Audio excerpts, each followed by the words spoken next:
Hello everyone, my name's Nissa from Wild Earth Travel. Today we're talking about the Kimberley, which is a real hotspot for our expedition cruises. To give you a little bit of perspective, it's about the size of Germany with only a handful of roads. So you can imagine how hard it is to access the highlights of the Kimberley, which makes small ship cruising the perfect way to explore this ancient landscape. So at Wild Earth, we have around 30 different itineraries and about 10 small ships servicing the Kimberley. But to give you a little bit more information, we've got our BDM in Australia, Neil Saunders, here today, who is fresh from the Kimberley aboard La Soleil. Hi, Neil. Hello. Tell us about your trip. Well, it was pretty amazing. Went there in late July. The weather was perfect pretty much the whole time. Very calm seas. It's the one thing a lot of people ask about, how calm are the seas up there. In general, across the whole season, they're pretty calm, but we had flat. It was almost like bathtub seas. And yeah, just some beautiful weather. Even when a storm was rolling in, it just made for a nice little change and it didn't hang around very long. Um, and it is probably one of those, I'd rate it up there as with Antarctica as one of the true great wildernesses left in the world.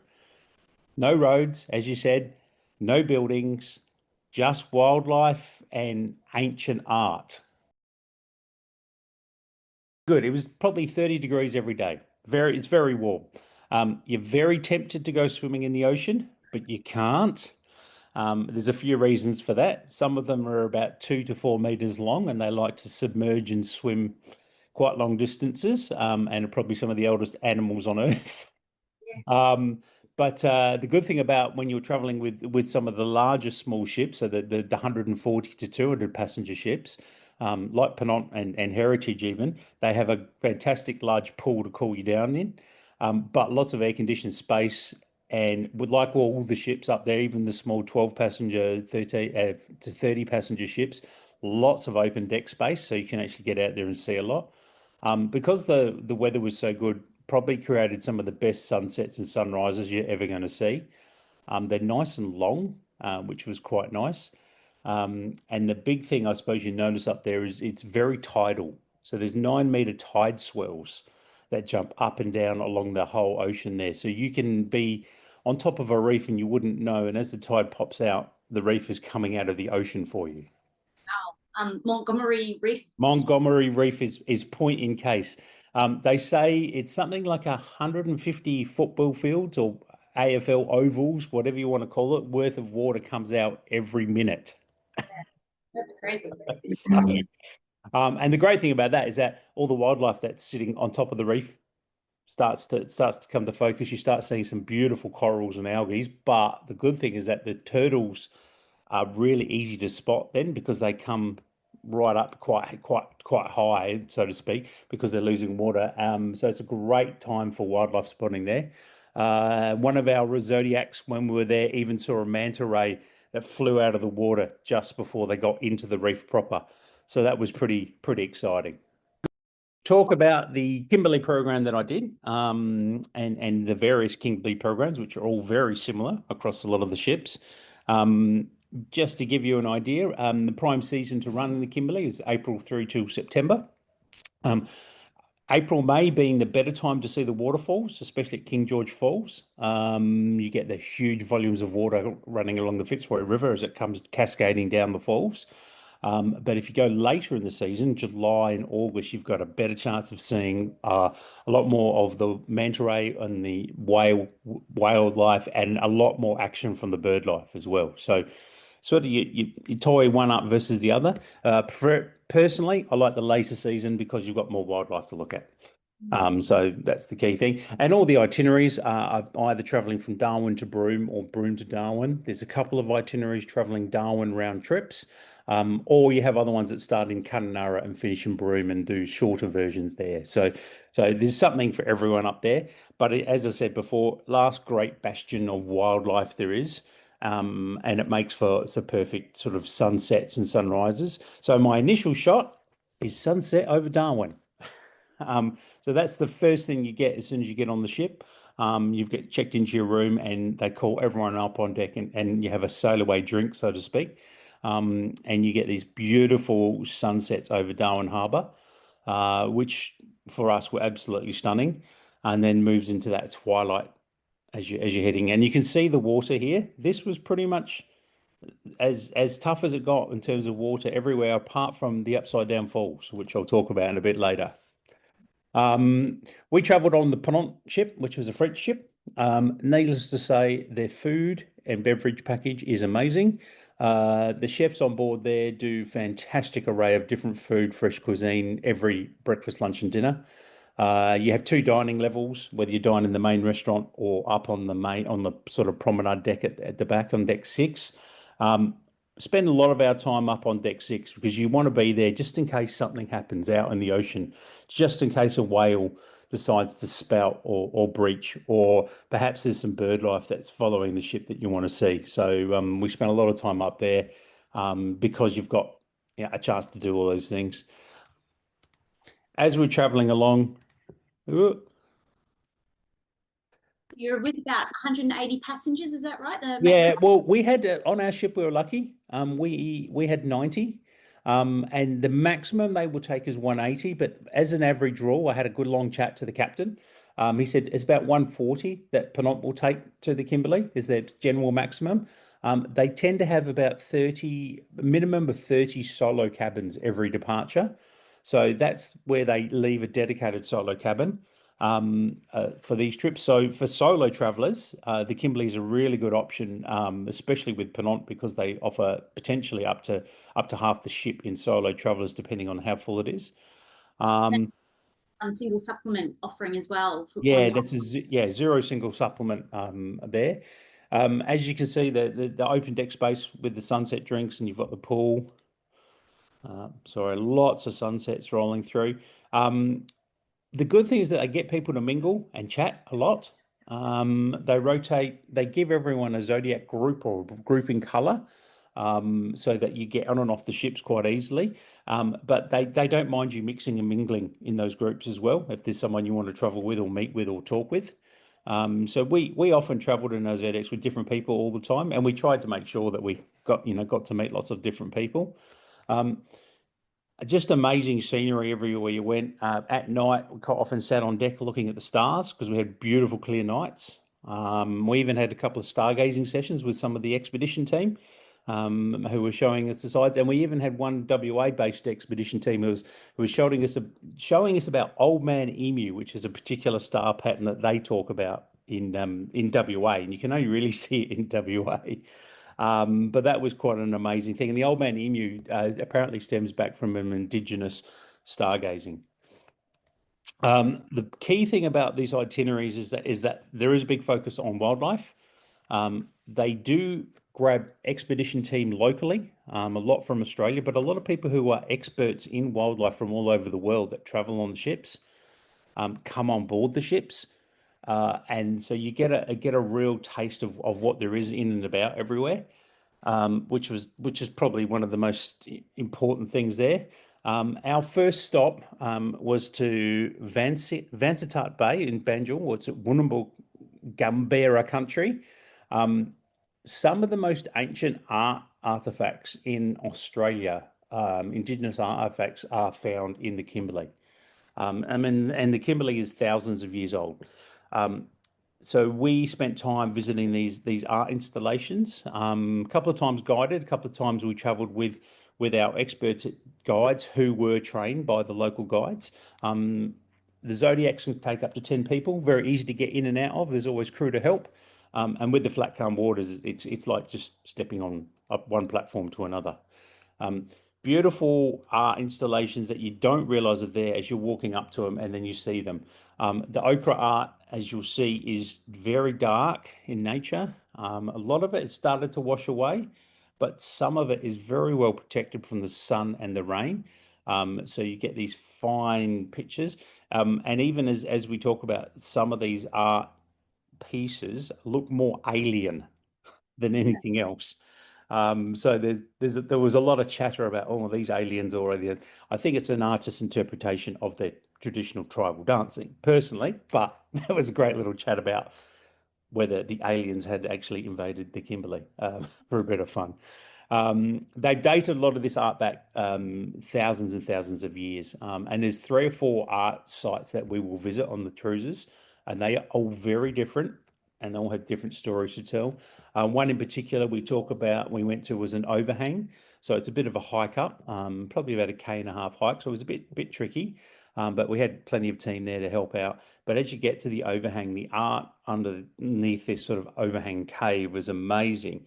And they talk about the cyclones and the storms that they can get up there, because the Kimberley in the sort of dry season can get some pretty nasty storms and cyclones that run through. And they've got these cyclones as art in these overhangs, and it's amazing to see. And they show what the cyclone rings are doing and things like that.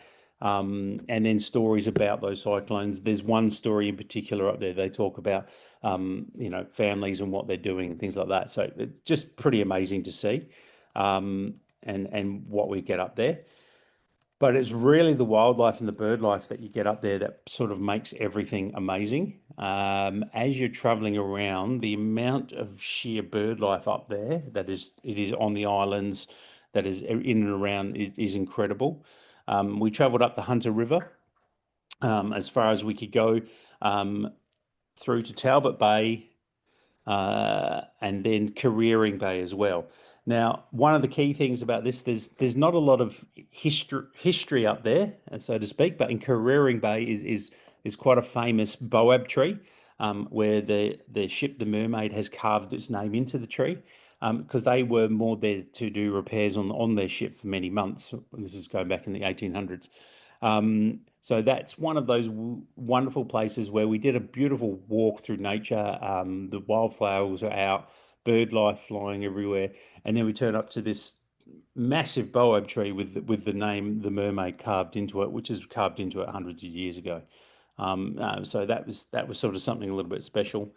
The Lesser Islands, we travelled as far south as that on this particular trip, and this is probably one of the last stops before you head to Broome. And that has green turtles galore. It's a massive bird sanctuary. We were boobies flying everywhere. We were lucky, we're there in July, so there were a lot of chick boobies who were flapping their wings. They don't fly yet, they're all white, white fluffy fur, and as they get older, they put their wings out to learn how to fly, to flap in the wind, and then the feathers slowly come off, and then they take off. But I would say there were thousands of these birds flying around, just following the zodiacs, but also just hanging out as groups, and you could see the young birds being taught by the older birds how to fly and how to do things. Um, Quite amazing with the Laspete is they're a long way offshore. And as you head out there, you think, well, the birds have got it all covered here. We saw four crocodiles out there. So these crocs do swim a long way, and they were out there just resting in the shallows, waiting for food and things like that.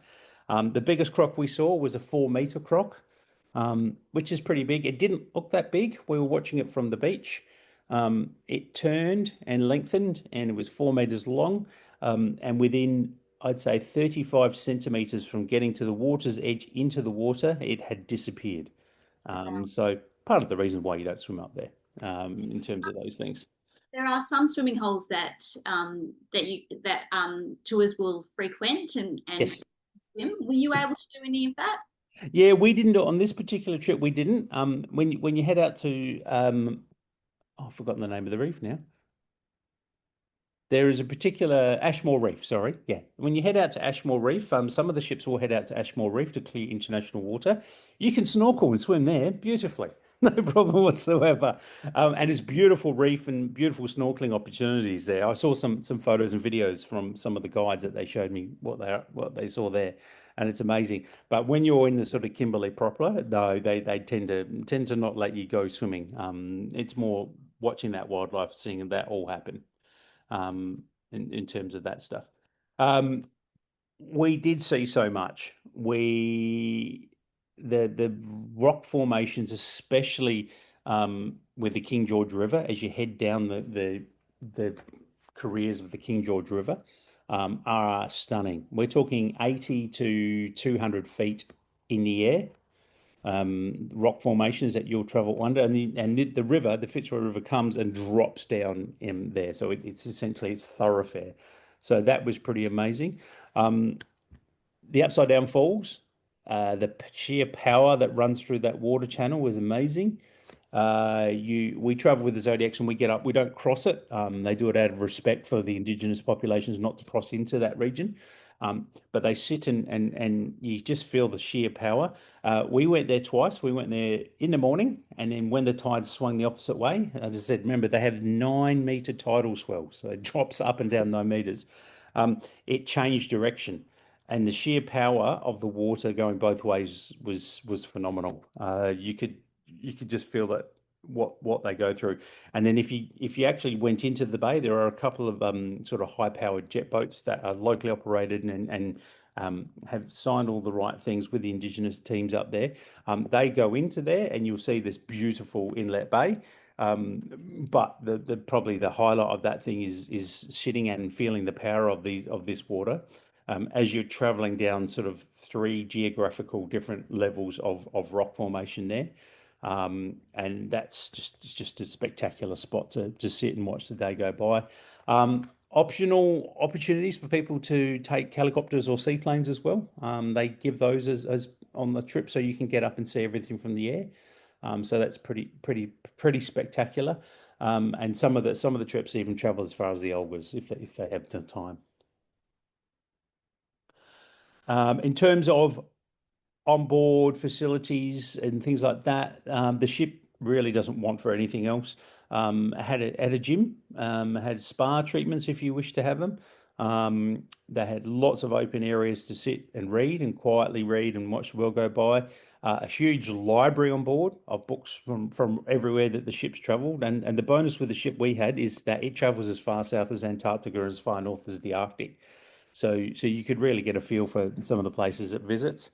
The cabins are good size. Most of them are balconies, small balconies. But to be honest, we didn't spend a lot of time on the balcony at all, because you want to sit and chat with people. So you tend to go to the open deck spaces. But you get this great views in the morning when you wake up. In terms of food, you really couldn't want for anything. Even we had a few very fussy vegans on board, who were very particular, and they were super happy with the choices of the food that they got and they could eat. So in terms of dietary options, people get everything they wish for. If you ever get stuck, the upstairs or the deck 6 buffet is very, very good, and it has a lot of range of food, and you can always ask for particular things. The baked bread every day, the French cheese every day is a killer, and the dessert board. When you see the desserts they have on array, it's very hard not to get tempted by them. And what about the other passengers on board? Mostly Aussies and Kiwis? Yeah, mostly Aussies. And I had a good long chat to the captain who was just finishing his 12th Kimberley before he was going off to have a break. And he said that in the Kimberley, its vast majority is Australians, followed by some Kiwis. He said then they get the odd few French Europeans that will join them, and the Americans, but vast majority, so 80% are Australians in the Kimberley. And I get it because it's probably the last bastion and one of the hardest places to get to. Doing the Kimberley, there's only really 2 ways, by sea or by road. And the road can be quite rough and quite hot and dirty. The bonus of being on the sea is that you do have that cooling breeze at times. And what about, is it, a family destination, or the travelers a little bit older? Do they need to have good mobility? Yeah, it tends to be older. I'd say the average age on our trip was probably in the 70s, because we had quite a few people in their 80s who were traveling, which was great to see. But we also had not so much younger families, but we had the sort of older family demographic. So the 40-year-old son and daughter traveling with their 70-year-old parents. So there was a few like that where they're doing that multi-generational thing. But yeah, it tends to be a little bit older. Mobility wise, yes, you do need good mobility to do the walks, but as long as you know your limitations, and they're very good, the guides and the expedition team are very good at explaining exactly how tricky the walks are, as to whether you do them or not. That really helps a lot of people. I know we travelled one gentleman who was a solo passenger. He just had a knee reconstruction, but he was desperate to see the Kimberley. Um, and he knew he couldn't do all the walks, even though the walks weren't particularly hard, some of them. So he just picked and chose the walks that he could do, and he loved it. We also had one passenger on board who was recovering from a stroke. He couldn't do any walking, but he was just happy to listen to people's experiences after they've been ashore, but also to see all the photos. And he just enjoyed being on the ship the whole time. So people, as long as they know their limitations, and you advise the ship of everything, they're very happy to take you and work it out that way. You definitely couldn't, or if you were wheelchair bound, luckily the Penant ships could take people with wheelchairs because they have 3 cabins which are wheelchair friendly. But those ones couldn't get ashore at all. It's just too hard and logistically impossible to do that. Oh, I think I've lost you there, Nissa. Oh no, I'm here. In terms of how they travel and things like that, there's probably, I think you said 12 or 13, 14 ships up there. While we were out there, we did see all the other ships. You don't see them up close and personal at all, but you do see the other ships. So whether you choose these sort of higher end luxury, slightly bigger ships with the swimming pools, or go to the smaller end, the 30 passenger True North or the Pearl Expedition types, which are really boutique 5-star luxury lodges on water. It's totally up to you, but there is a range and something for everyone. Even a few charter companies that do little 12-passenger catamarans, so they're a bit more nimble and they can travel to some nooks and crannies that others don't get to. But it's pretty amazing what they see and do up there. Yeah. And entry points, generally Broome and Darwin, very easy to get to. You can even combine it quite easily with the GAN from Adelaide to Darwin. So there were quite a few people on our trip who had taken the GAN up to Darwin to jump on and have a day in Darwin and then jumped on the ship. In and around Darwin, there's lots to see and do. You've got the waterfront, which has got restaurants galore. You can go to the RFDS Museum, which is right at the tip of the waterfront, which is quite interesting. Or the actual Darwin Museum has got a fantastic Indigenous art collection as well. If you happen to do it right and you're there on a Thursday or a Sunday night in Darwin, then you have to visit the Mindil night markets. Which is just food and shopping galore. There's all sorts of cuisine up there, and it's perfect because the sun sets right over the bay. Cool. We often get the question, is there a preference to go either southbound or northbound, and which side, port side or starboard in terms of the cabins? But I've said that there's really It, it is a great question, and to be honest, the answer is it doesn't matter. It really doesn't matter. The ship will swing around or change angles when it docks and things like that. So whether you're port or starboard side does not matter. And whether you go north or southbound, again, it doesn't matter. You're beholden to the tides, and so the tides do dictate sometimes where you do travel and don't travel. And especially when you're looking at Montgomery Reef, where the reef comes out of the ocean, so to speak. You've got to be there at the right time. So that's it. There are some early morning starts, so we'll warn people on that. You do start quite early sometimes, but you got plenty of rest time during the day to relax and recuperate from that.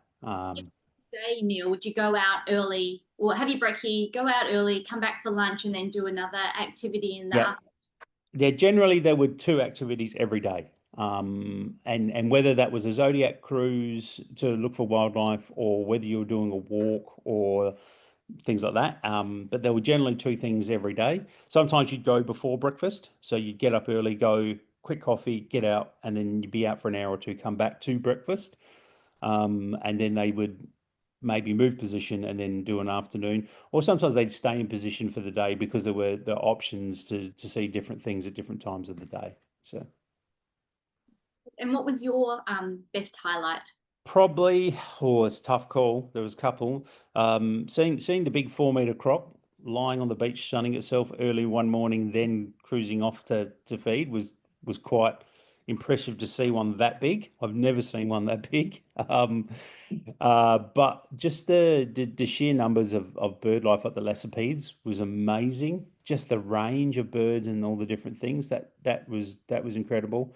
And just the art, the indigenous art there was very hard to capture it properly by photo. You just sit and look at it a lot. And the fact that it thousands of years old, that was probably, yeah, something that a lot of people probably underestimate how good it is up there. It's probably some of the best I've ever seen in Australia. Okay. So just to round it out now, if you had someone who's maybe sitting on the fence, not sure, if the Kimberley was for them, what would you say? If I would say you need to go for it. As I said, the Kimberley is one of those last great wildernesses left in the world.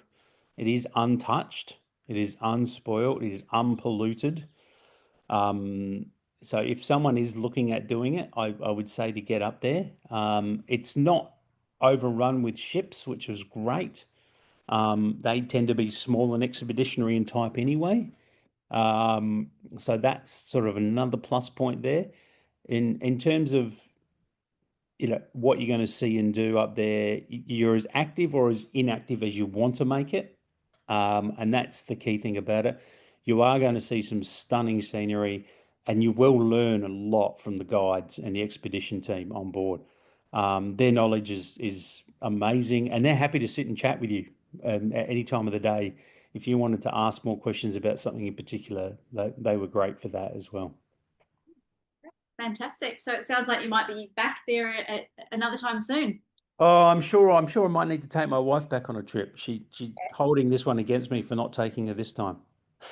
Oh, yeah. There's your July plan sorted. Yeah. But yeah, no, I highly recommend it. And obviously, the other best thing is that the earlier you book, the better the pricing generally. The later you leave it, it tends to be higher pricing, but that's also because the ships are fuller. There's not a lot of room on them.